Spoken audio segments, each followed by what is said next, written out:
Praise the Lord. May buntag sa tanan. Niya nasabta sa atong online morning devotion. Mintras gagula ang atong tingog no. Padayon ta sa atong buluhaton matag sa buntag. O pasalamatan na to ang Ginoo kay siya ang ga-sustain kanunay no. Come on, let's start today right by worshiping our God. Amen. Jesus, you're the source of everything. The source of hope, love, faith, and joy. You're the keeper of my soul.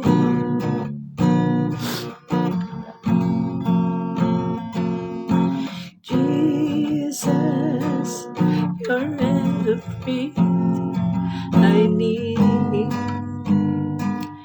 In every day I live, you're always here for me.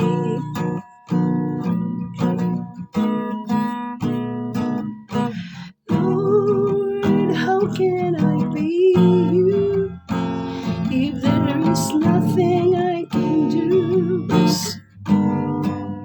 Lord, please open my eyes to see the very reason why you chose me. Lord, how can I be you if there is nothing I can do? Lord, please open my eyes to see the very reason why you chose me.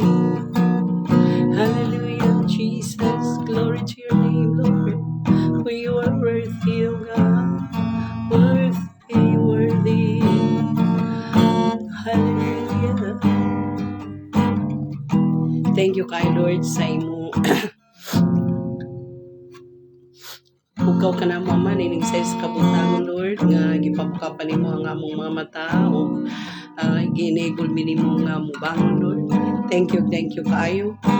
Galisod kayo mi, Lord, sa pagkuan, awit tungod kay pagaw kayo, Lord, nga dapan interest na apay gagula nga tingog, Lord, ay kung kagidamo, mayaon kagidamo, Lord, tungod kay tapos ka. Oo nga, dahil tapos ka nga mayaon. Ikaw ang tagay sa among kinabuhi. Sa ngayon lamang pasalamatan ka lamang matagal lang, O God. Thank you. Bisan pas kalidad, malinaw ni nanok ang katulong na imong i-provide ka na mo tipo gabi. O ining lain matawang nga adlaw, Ginoo nga Tuesday, nga pasinatin usab na mo Ginoo ang imong ugma, imong kaluoy, ang imong grasya, madagayaon kayo. Ang makiguban ka na mo, sustain ka na mo, ninindig ka adlaw. Laygon ka gid Lord. Pasalamat usab sa padayon nimo pag-cover ka na mo, Lord, sa imong himaya, O God. Laygon ka Lord, sa walay katapos na ilawata ang among mga pagpasalamat, pagdaig paghimaya, pinaagi sa gamhanan. Ngalan Ginoo sa Kristo, nga among Ginoo man luwas. Amen. Praise the Lord. Magapanda ko kitaghain, no? Pero sige lang. Sige lang gyapon kay nga no, mga pagsulay. Muna nga inon nga mga pagsulay padayon magyapon. Padayon magyapon mo. So nata karon sa chapter 23 sa Matthew. 23 sa Matthew. Diya sa 23 sa Matthew, ang gisgutan diri is nagisgot ni og pito ka wo, no? Ang usapay Bisayan sa wo, WOA, no? Seven wo, seven was to describe Saint Pharisee kanang pito ka tawagan na deep sorrow ni Lord ngadto sa mga parasiyo. Iyang pangagho ni Lord para sa mga eskriba ug mga parisiyo nga gasakit ang dagdughan ni Lord. That's why ringin siya nga woe to the scribes and Pharisees. Makita nato din na ang pito ka no, nagmagsugod ta diri sa 13 Dili na lang nato basahon kay ang ikapito nga wo niya diri sa verse 29 ang ikapito nga wo. So ato na lang tan-awon no unsa kini nga mga klase nga wo pangagho ni Lord yang deep sorrow kadto sa mga eskriba no dinhi nag-start sa asa nag-start diri sa 13. So ang primero nga wo makita nato dinhi ah wo, ang primero nga wo diri sa 13, no. Yun diri, ang first wo is the shut door. Ang gisgutan diri sa primero nga wo is the shut door. Nga ang mga teachers of the law, sila pa nga kanang kung atong tanawon expected nga pasidungog sa Dios kay gatudlo na sila sa balaod, sila pa hinuon ang wala nagtuman sa kabalauran. So maay lang siguro di ay sila magtudlo apan dili nila ikinabuhi. Muna ang first wo, the shut door nga ang mga magtutudlo sa balaod no ug ang mga parisiyo ug ang mga mini nga mga leader no wo mo na primero nga wo, the teachers of the law, the Pharisees, and the false leaders nga nangagho si Lord no wala siya ang primero no nga imbis nga mopalapad sa gingharian sa Dios wala sila magpalapad sa gingharian sa Dios no mo na siya ang primero nga wo kapangagugid si Lord ani and then the second wo nga naa makita nato diya sa 15 no diya sa 15 mao gyapon wo. Yun din na nga, talks about, the second wo talks about the entrap converts, mga tao nga gimanipulate nila. No, the entrap converts. The Pharisee, makita nato, gapangita silang mga convert, no, only to place them under the weight of many requirements. Mahilig sila magbutang og mga burden, maghimog mga mag-formulate og mga balaod nga mao ni siya ang requirements pero sila mismo dili mo tuman. Magbutang sila og mga burden sa abaga sa mga tao pero sila mismo dili gatuman. So muna ang second wo, gitawag sila nga mga ah, gitawag na gisgutan ang mga entrap converts mga tao nga na-entrap nila no wala siya dayon ang third nga wo no gisgutan diri sa third nga wo is binding oaths. The Pharisee focus on the outside, the superficial, no distinction and overlook the higher principles of the law no ang ilang gatagaan dako kay gibugaton judgmental ra ba kay sila because gabase sila sa outward appearance pero dili sila ga care sa outward inward appearance no nga maghimo sila mga formulation mag-formulate sila mga balaod nga ang balaod ni Moses ilang pandugangan nila. So, muna siya ang third nga mahilig kaayo sila muhimo og mga balaod nga sobra sa angayan o kaning subay sobra sa balaod sa Dios. Sobraan nila ang balaod sa Dios no. Ingon ana sila. Kuna ang third nga no focus lang sila sa kaning outward nga appearance. And then sa 23 ang ikaupat nga wo. Woe to you, scribes and Pharisees, hypocrites. No, gitawag sila nga hypocrites, no? Kay they neglect the within matters of the law, which is tithe, no? The Mosaic law required giving tenth of all that one produced to the work of the law, no? Pero gapilion ra nila, no? What you scribes and Pharisees, hypocrites, for you tithe, mint, and deal in common, and have neglected the weightier matters of the law. Ang weightier matters, no, ang bugat nga butang hinuon diha sa balaod, dili nila gatagan og dako gibugaton, no? Ang ila lang makatag sila sa tithes, makatag sila sa tithes nga gikan sa mint, sa deal, sa common, no? But i-neglect nila ang hustisya, they neglect justice, they neglect mercy. Dili nila gaipabati, they neglect faithfulness. Dili sila mga faithful, dili nila gaipakita sa mga tao ang mercy, di sila maluoy, walay hustisya. So inana ang mga gitawag nga mga blind leaders, ang mga Pharisee ug ang mga scribes, kini sila gatudlo sa balaod pero wala, dili nila gaipakita ang tinuod nga hustisya, ang tinuod nga mercy ug ang faithfulness, dili gyud makita ni Lord kanila.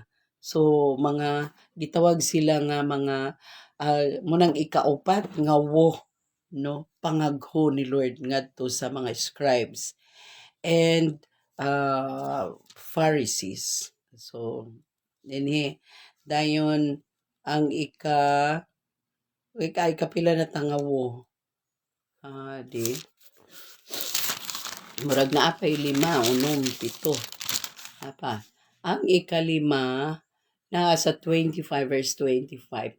Woe to you, scribes and Pharisees, hypocrites. Nganlan gid sila ni Lord nga hypocrites kay ngano? They look good outwardly but inwardly dili good, no? No? For you clean the outside of the cup and the plate, but inside they are full, no? Greed and self-indulgence. You blind Pharisee, first clean the inside of the cup and the plate, that the outside also may be clean. So inaani ang situation nila. So it talks about cleaning outside but filthy inside, no? Clean the inside, clean the outward or the outside, but the inside is dirty.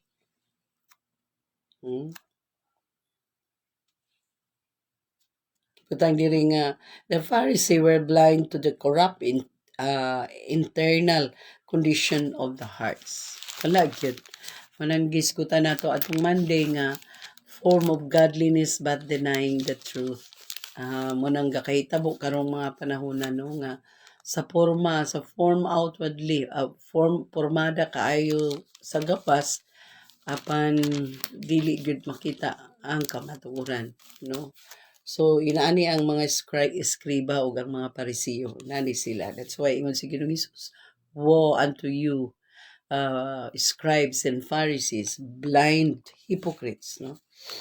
Dayon napay ikaunom nga woe, no? 23 verse 27 to 28. So nagisgot ni may tungod sa whitewash, no? Whitewash tomb, no, mga lubnganan, no? Ilag yung gapat sa dahon pag-ayo. Outwardly, very beautiful outwardly ang mga lubnganan, but within held nothing but death and decay. Tanaw ra gud ang description ni Ginoong Hesus, no, nga ang mga tomb patsadahon nila pag-ayo, puti gid kay sa nga tanan. But gyapon kay ang sulod ana, ang sulod lang gyapon, nothing but death and decay. Wala siya ang ika-unom nga woe. Ang ikapito nga woe makita nato diya sa 29. Sa 29 ang ikapito nga woe. Dili sa 20 say sa 28 di ay, what you scribes and Pharisees, hypocrites. Grabe yun, no? Ikan pa sa primero nga woe, bakit nato ang hypocrites. Moingon gid si Lord nga hypocrites, no? Sa 29 ingon din na, what to you scribes and Pharisees, hypocrites.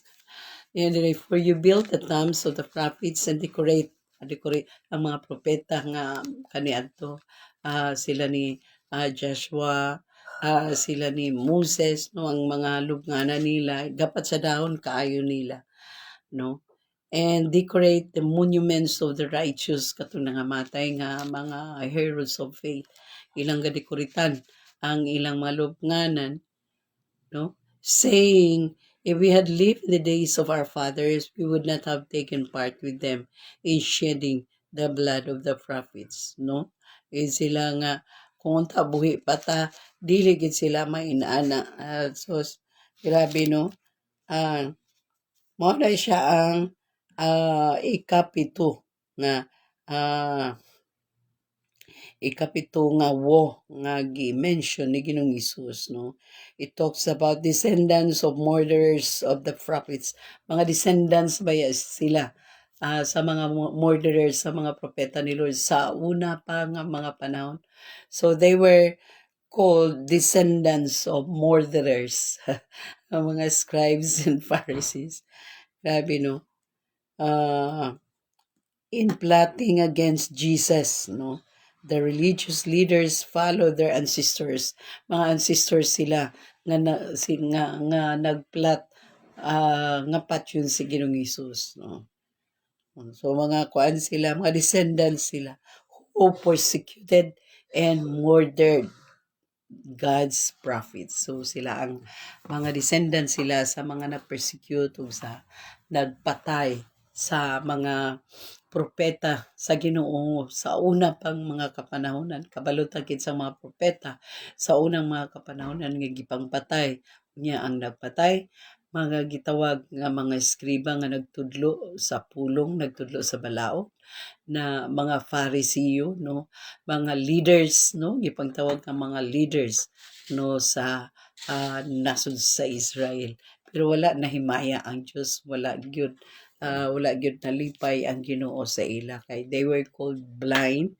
They were called, God called them, or Jesus called them blind leaders, nga mga buta nga mga leaders nga dili gyud ka-guide, dili gyud ka-guide sa mga tao into righteousness. Nga gitawag ko sila mga hypocrites, no? Sakit kay sa nga tanan basahon, pero mao gid siya ang kamatuoran nga gisulat dinha, no? So that is what Jesus called the Pharisees. Mo nang gitawag niya hypocrites, blind leaders. Mo nang tawag ni Ginoong Hesus ngadto kanila, who followed man-made tradition while often disregarding God's law. No, abi nila nagsubay sila sa balaod sa Dios, pero sila ra mismo ang wala nagsubay unya gipangdugangan nga wala na noon may maya ang Diyos. So, hypocrites, blinds, that's what the Lord Jesus called them. No, the Pharisees and scribes. So, followed man-made traditions while often disregarding God's law. So, God sees into our hearts. Katanaw gid ang Ginoo. Ang sa nga lesson diri, God is looking at our hearts. He's not looking for outward appearance, but God is looking at the hearts. Kung genuine ba ang atong heart, genuine ba ang atong devotion ngadto kang Lord, and obedience unto the Lord. God, utronak, no, the lesson that we learn from here is God is looking at the heart. He's not looking at the outward appearance. He's looking at the heart. Kung, no, if our devotion and our obedience is genuine and pure. Kay sa ako na lang ginaingon nga karong panahon na rampant kayo makita nimo ang mga katawhan nga gipantawag nga mga katawhan sa Dios nga it's good for ang kanang good in outward appearance, no, mo ganing a form of godliness but denying the truth. So mao na siya ang lesson nga na-learn nato na really God is looking at the inside, in the heart. If our heart is genuine, if our heart is pure, if our devotion, if our obedience is really pure and genuine, Amen. Natin ako karon lisod kay sa nga tanan. No? Gautong ko permi sakit kay sa nga tanan pero for the glory of God ato yung himuon kini. Amen. Ug ginat nga natay nakutlo karon. Natay nakuha nga lesson to learn sa atong sa pito kawo nga gi-mention ni Lord din sa mga scribes and Pharisees no. Amen. Ug pagkampo ta labing balaan gamahanan may maulang ito na mga man nagapasalamat gid kay kami Lord sa makanunayon nimo Lord constant, consistent nga dealing nga gahimo nimo sa among kinabuhi Lord. Salamat ug salamat kaayo nagpasabot lamang Lord nga kami mga pinili tinawag nimo nga mga kanakan nga maghatagid kanunay og pasidungong kanimo no matter what. Salamat kaayo Lord ug naga-pray kami karon sa samang paagi nga nagpasalamat nga ang mga kaigsunan nga nanarbaho Lord sa opisina pribado o publiko, mga kaigsunan nga mga estudyante, mga kaigsunan nga mga teacher, mga kaigsunan nga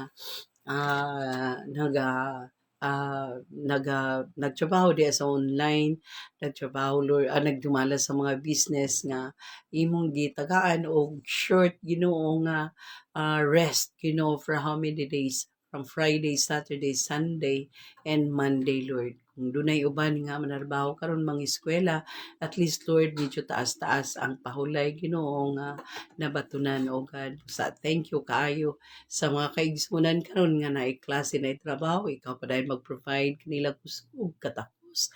Kabas ko sa panglawas Ginoo aron Lord nga ma-sustain sila Lord. Kaya nalamang gyud kanimo ang tinuod nga kusog ug katakos Ginoo bisan pa mga kaigsunan nga naay mga online trabaho, naay mga negosyo. Ikaw magatabang kanila Ginoo nga mo prosper sila Ginoo, mo success sila o God, mo succeed sila Lord. Thank you kaayo dalay ko kay Lord sa walay katapusan. Ikaw ang pinakaimportante kaayo nga factor every day, Lord, sa everyday na mo nga endeavor. Kung wala ka, wala gid kami mahimo Ginoo. Ang busa salamat kay dalaygon ka gid Lord sulay katapusan naman. Thank you sab Lord for healing sa akong pagaw, sa akong ubo, pag cast out ni ining mga plema Ginoo nga niaga sampung sa ako Ginoo nga tika-tika o God. O thank you kaayo Ginoo Lord nga on the process ka of giving me a complete healing, Lord. Thank you kaayo Ginoo sa tanan. Dalaygon ka, Lord. Kining tanan tungod og pinaagi gyud sa gamahanan nga ngalan ni Ginoong Kristo nga among Ginoo ug maluluwas. Amen. God bless us all until next morning.